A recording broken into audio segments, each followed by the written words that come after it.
Welcome news স্পোর্টসে আপনাদের স্বাগত। East বেঙ্গলের টার্গেট এবারে 5 কোটির ফুটবলার। প্লিজ চ্যানেলটাকে সাবস্ক্রাইব করুন, লাইক করুন ও শেয়ার করুন।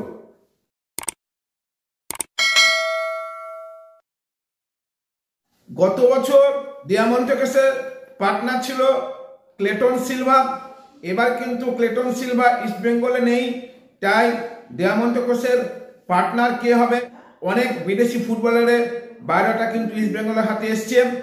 তার মধ্যে কিন্তু এমন একজন ফুটবলার আছেন যিনি কিন্তু স্পেনের ফুটবলার, রীতিমতো হাই প্রোফাইল ফুটবলার। তিনি কিন্তু স্পেনের ফার্স্ট ডিভিশন ক্লাবে খেলেন। সেই ফুটবলারটাকে দিকে কিন্তু ইস্ট বেঙ্গল টার্গেট করেছে।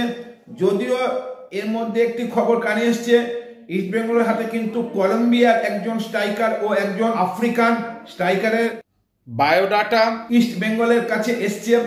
ইস্ট বেঙ্গল কিন্তু প্রধানত টার্গেট করেছে স্পেনের এই হাই প্রোফাইল ফুটবলার দিকে। ইস্ট বেঙ্গল কিন্তু খুব সতর্কভাবে পা ফেলছে, একদম খুব গোপনীয়তার সাথে কাজ করছে। এই ফুটবলারের নাম কিন্তু যদিও আমাদের কানে এসছে, কিন্তু একদম নিশ্চিন্ত না হয়ে ওই ফুটবলারের নামটি এই মুহূর্তে বলা যাচ্ছে না, কারণ ইস্ট বেঙ্গল কিন্তু একদম গোপনীয়তার সাথে কাজ করছে। তো এই স্পেনীয় ফুটবলার কিন্তু স্পেনের প্রিমিয়ার লিগে খেলে এবং যথেষ্ট ভালো খেলেন। গত বছর কিন্তু তার অনেকগুলি গোল আছে এবং অনেকগুলো অ্যাসিস্টও আছে।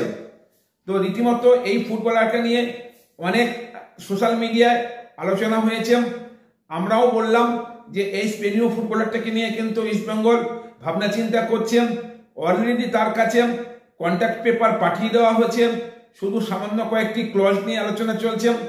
যদি সফল হয় আপনাদের কাছে তার 2-1 দিনের মধ্যেই আমরা তার নাম জানিয়ে দেবো।